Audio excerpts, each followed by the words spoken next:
Madam ఒక్కసారిగా చిన్న సినిమాలకి కెరీర్ స్టార్ట్ చేసి ఒక్కసారిగా పెద్ద హీరోకో పెద్ద మ్యూజిక్ డైరెక్టర్ దగ్గర పెద్ద డైరెక్టర్ దగ్గర పాడినప్పుడు ఆ ఫీలింగ్ వేరుంటుంది. అవును కదా.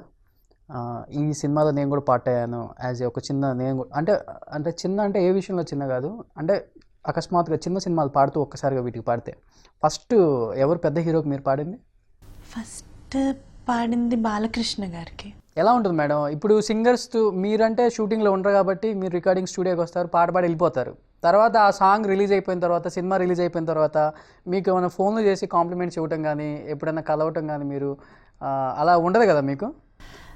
రేర్గా ఉంటాయి. కానీ ఆడియో రిలీజ్లో అంతా గుర్తుపెట్టుకుని కొంతమంది హీరోస్ ఉంటారు. బాలకృష్ణ గారు ఎగ్జాంపుల్ చెప్తున్నారు. బాలకృష్ణ గారు అలాంటి వాళ్ళు అన్నీ ఎంత గుర్తో వాళ్ళకి అన్నీ ఎలా గుర్తుంటాయి? ఆశ్చర్యం.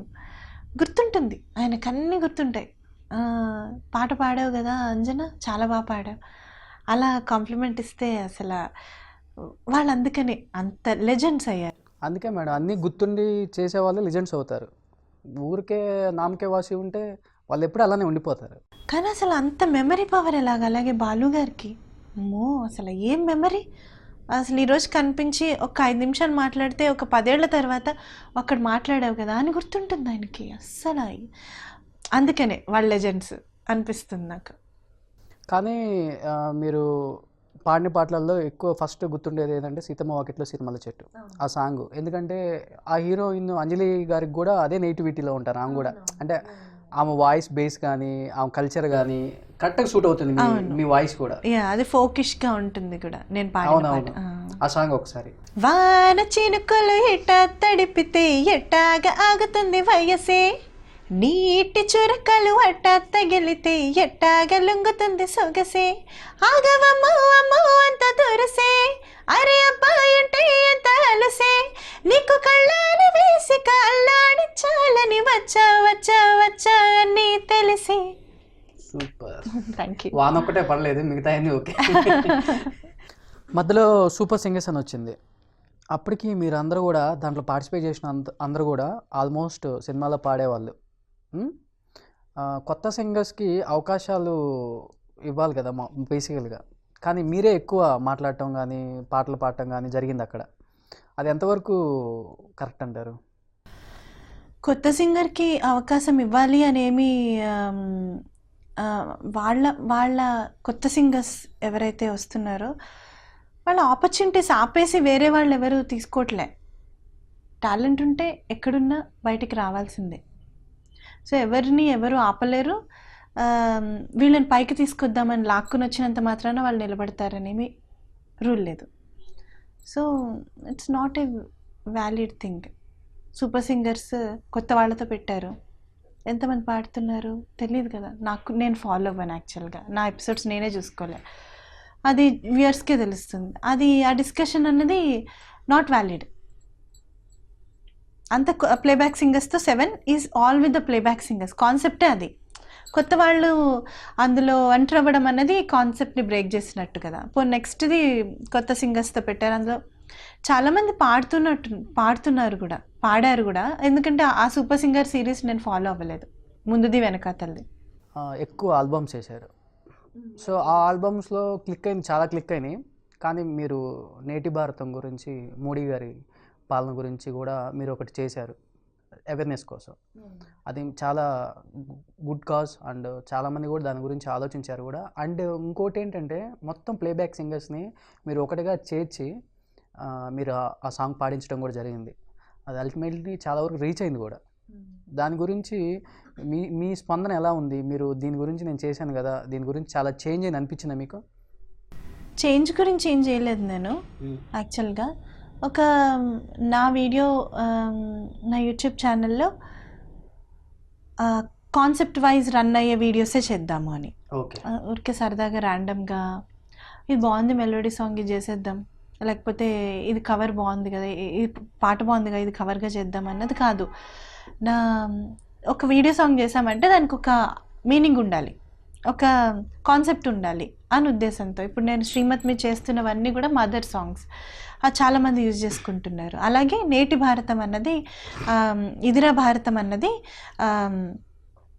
ఇలాగా ఉన్నది, మనము బాగు చేద్దాము, మేమంతా ఉన్నాము, ఒక ఇన్స్పిరేషనల్ వీడియో సాంగ్ కిందనే. కానీ ఆబ్వియస్లీ ఒక పాట వల్ల, ఒక మాట వల్ల చేంజ్ అయిపోతుందండి సొసైటీ? అవ్వదుగా. మన ప్రయత్నం ఏదో మనం చేస్తాం, మనకి ఇష్టమైనది చేస్తాము, అది నచ్చింది. నేను యాజ్ అ సింగర్స్ మేము ఎలా ప్రొజెక్ట్ చేసుకోగలము? పాట ద్వారానే. అలాగే నేను ఒక్కదాన్నే కాదు, అందరు సింగర్స్ ఉంటే బాగుంటుంది, అందరు కలిసి పాడితే ఇంకా బాగుంటుంది కదా అని ఒక చిన్న ఐడియా వచ్చింది. కానీ చాలామంది వరకు అందులో ఫిట్ అయ్యే వాళ్ళు ఆ రోజు అవైలబుల్గా ఉన్న వాళ్ళని స్కెడ్యూల్స్ వేసుకుని పిలిచాను. కానీ చాలామంది ఉన్నారు ఇంకా నాకు క్లోజ్ అయిన వాళ్ళు, అందులో పాడించాలి అనుకున్న వాళ్ళు ఆ రోజు అవైలబుల్గా లేరు. ఉన్న వాళ్ళతో చేశాను. I'm so happy for that. Casting couch గురించి మేడం, ఇప్పుడు రీసెంట్గా జరుగుతుంది అమ్మాయిల మీద ఎక్కువ ఇండస్ట్రీలో. సింగర్స్కి కాస్టింగ్ కోచ్ ఉంటుందా? ఏం ఉండదండి. సింగర్స్ అంత లక్కీ ఫెలోస్ ఇంకెక్కడ ఉండరు నాకు తెలిసినంత వరకు. నాకు అలాంటి ఛాయలు కూడా అసలు దగ్గరికి కూడా రాలేదు, ఎవరికి రావనే అనుకుంటున్నా సింగర్స్ విషయం వరకు వస్తే. ఎందుకంటే మాది చాలా మోస్ట్ రెస్పెక్టెడ్ ఫీల్డ్ అని అనిపిస్తుంది నాకు. అందుకనే ఫీల్డ్ని వదలలేను, అందుకనే పాట అంటే ఆ పిచ్చి ఇంకా పోలేదు. అది మన బట్టి కూడా ఉంటుంది కదా, ఇప్పుడు మన బిహేవియర్ బట్టి అంతా కూడా. సో మనము మనలాగా ఉంటే ఏమి, నీలాగుండు నువ్వు, వాళ్ళ గురించి వీళ్ళ గురించి, అవకాశాల గురించి వీళ్ళ దీని గురించి ఏం పాకులాడు. అంటే ఇప్పుడు అడగడంలో తప్పులేదు, దాని గురించి డెస్పరేట్గా ఉండక్కర్లేదు అని నా ఉద్దేశం. డెస్పరేట్గా ఉండడం వేరు, అడగడం వేరు. ఈ రెండిటికి ఈగో జీరో. ఈగో అసలు ఎక్కడ లేదు, ఇక్కడెక్కడ ప్లేస్ లేదు ఈగోకి. ఫస్ట్దే నేను ఫాలో అయ్యేది. అలా ఉన్నంత వరకు మనకెప్పుడు హ్యాపీగానే ఉంటుంది లైఫ్, ఎప్పుడు గ్రీన్గా ఉంటుంది చుట్టూరు, ఎప్పుడు స్మైల్సే ఉంటాయి. మీరు ఒక సోషల్ కాజ్ కోసం ఒకటి సిరి అనే ఒక అమ్మాయి, దానికి ఒక అదేదో జరిగిందని కూడా నేను విన్నాను, ఆటిజం. అది ఏంటి మేడం? ఆటిజం అంటే ఇది నార్మల్గా అది ఒక పిల్లలకి 5 years అప్పుడు బయటపడచ్చు, 7 years అప్పుడు బయటపడచ్చు, లేకపోతే బర్త్ అప్పుడే బయటపడచ్చు, పొట్టలో ఉండగానే కొంచెం డిఫెక్ట్ అని బయటపడచ్చు. సో యూఎస్లో ఏంటంటే ఇక్కడ చాలా భయపడిపోతారు, బయటకే రానివ్వరు పిల్లల్ని. అక్కడ వాళ్ళు ఛాలెంజ్గా తీసుకుని చేస్తారు. వాళ్ళ ధైర్యానికి హ్యాట్స్ ఆఫ్. అలా ఎందుకు అంటే వాళ్ళకి సపోర్ట్ చేసే సెంటర్స్ ఉన్నాయి, కించపరిచే మనుషులు చుట్టూరు లేరు, వాళ్ళకి అంత హెల్ప్ చేసే వాళ్ళే ఉంటారు, అంత ఓపెన్ మైండెడ్ బిగ్ హార్ట్ వాళ్ళంతా ఉంటారు చుట్టూరు. అంటే మనది ఓపెన్ మైండెడ్, మనకి పెద్ద మనసు లేదని నేను అనను, కానీ పిల్లలకి తెలియదు కదా పాపం. పెద్దవాళ్ళకి ఇప్పుడు నాకు తెలుసు, చిన్నపిల్లలకి తెలీదు, వాళ్ళు ఏంటి కొంచెం డిఫరెంట్గా ఉన్నారు అని వెక్కిరించడాలు అలాంటివి కొంచెం ఇక్కడ నేను చూశాను. సో అందుకని నాకు ఆటిజం అన్న సాంగ్ ఆటిజం మీద సిరి అన్న అమ్మాయి, షీ ఈజ్ వెరీ టాలెంటెడ్. ఆ అమ్మాయి జ్యువెలరీ చేస్తుంది, ఇప్పుడు ఆ అమ్మాయి బ్రేస్లెట్స్ అంతా international wide she is famous, very famous. So autism అన్నది ఒక డిజార్డర్ కానే కాదు, అది చుట్టూరు డిజార్డర్ అనుకున్న వాళ్ళది, చుట్టూరు ఉండే వాళ్ళది, వాళ్ళతో ఏదో ప్రాబ్లం, అంతేగాని ఏది కూడా లైఫ్లో దేవుడు పెట్టింది డిజార్డర్ కానే కాదు. అది పక్క వాళ్ళు ఎవరన్నా అనుకుంటే వాళ్ళ హార్ట్లో డిజార్డర్. మీ షో ముగించేలోపు మీ చేత నేను ఒక 2-3 సాంగ్స్ పాడించుకోకపోతే, అంటే ఎస్పెషల్లీ ఆ సాంగ్స్ ఈ షోకి పరిపూర్ణం కాదు. ముఖ్యంగా జగదేక వీర వీర. జగదేక వీర ధీర జలిస్తుంది నీ పైన, పనిమాల వెనకాలొస్తే పడిపోతానా నేనైనా, చూపిస్తా నేనెవరు చూపిస్తా, అవకాశమే కాస్త వదలనుగా, చూపిస్తా చుక్కల్ని చూపిస్తా, తిన్నగా నువ్వు మొదలెట్టు చేస్తా, నా నా నా నా నా నా నా నా నా నా నా, తమాషాలు చూస్తా. ఎందుకు పాడమన్నానంటే చూపిస్తా, ఆ అవకాశం వస్తే చుక్కలు చూపిస్తా అన్నారు కదా. నిజంగా నీకు నిజంగా మంచి అవకాశాలు వస్తే నిజంగా చుక్కలు ఏమో కానీ అందరికి మటుకు మంచి ఆనందాన్ని అయితే చూపిస్తారు. థ్యాంక్స్ అండి. Thank you. నిజంగా ప్రొడ్యూసర్స్ కూడా అది తెలుసుకొని ఇంకా మంచి మంచి సాంగ్స్ మీకు ఇవ్వాలి, ఇంకా మంచి మంచి సినిమాలలో మీ చేత పాడించాలని కూడా మనస్ఫూర్తిగా నేనైతే కోరుకుంటున్నాను అనమాట. Thank you. ఫ్యూచర్లో ఒక పెద్ద సింగర్గా నిలిచిపోవాలి అట్లా మీ బయోపిక్ లాగా. థ్యాంక్స్ సో మచ్ రోషన్ గారు. So thanks a lot madam. And ఇంకా మీకు ఈ లైఫ్లో ఏం ఈ ఫుల్ఫిల్ చేయలేదు, నా డ్రీమ్స్ ఇంకా కొన్ని ఉన్నాయి, ఈ జానర్లో నేను పాడలేదు అని ఏమన్నా మీకు ఉందా మేడం లోటు ఉంటూనే ఉంటుందిగా. రెహమాన్ గారి దగ్గర పాడాలనుకున్నాను, పాడాలనుంది. ఇళయరాజా గారి దగ్గర పాడాలనుకుంటున్నాను. ఇంకా చాలామంది నేను ఎవరి దగ్గర అయితే మ్యూజిక్ డైరెక్టర్స్ దగ్గర పాడలేదు వాళ్ళందరి దగ్గర పాడాలనుకుంటున్నాను. అండ్ స్పెషల్ థ్యాంక్స్ నన్ను పాడించిన చక్రి గారికి, కోటి గారికి, ఎస్ఏ రాజ్ కుమార్ గారికి, మిక్కీ జే మేయర్ సార్కి, తమన్ సార్కి, మణిశర్మ గారికి, ఇంకా చాలామంది మ్యూజిక్ డైరెక్టర్స్ అందరికీ కూడా చాలా స్పెషల్ థ్యాంక్స్. ఎప్పటికీ కూడా వాళ్ళకి లైఫ్ లాంగ్ నేను రుణపడి ఉంటాను. అండ్ పాడాలనుకుంటున్న వాళ్ళు చాలామంది ఉన్నారు. అంటే మీ సింగర్స్లో ఇప్పుడు ఆర్టిస్టులకు ఉన్నట్టు సింగర్స్లో కూడా అంటే మంచి పీక్ స్టేజ్లో ఉన్నప్పుడు వెనక తోసేయటం ఇలాంటివి ఏమైనా ఉంటాయా? ఎందుకంటే నాకు తెలిసినంత వరకు సూపర్ సింగర్స్లో ఆ షోలో మీరు పాడిన సాంగ్కి నాకు తెలిసి రెహమాన్ గారు ఎప్పుడో మీకు అవకాశం ఇచ్చి ఉండాలి. తెలీదు, అది ఎవరికీ తెలియాలి. ఆయన ఫోన్ చేశారేమో, నేను ఫ్లైట్లో ఉన్నానేమో, యూఎస్లో ఉన్నానేమో, తెలియదు. అవునా? స్కిప్ చేశారు? లేకపోతే ఫోన్ చేయలేదేమో, చేద్దాం అనుకుంటున్నారేమో, తెలీదు.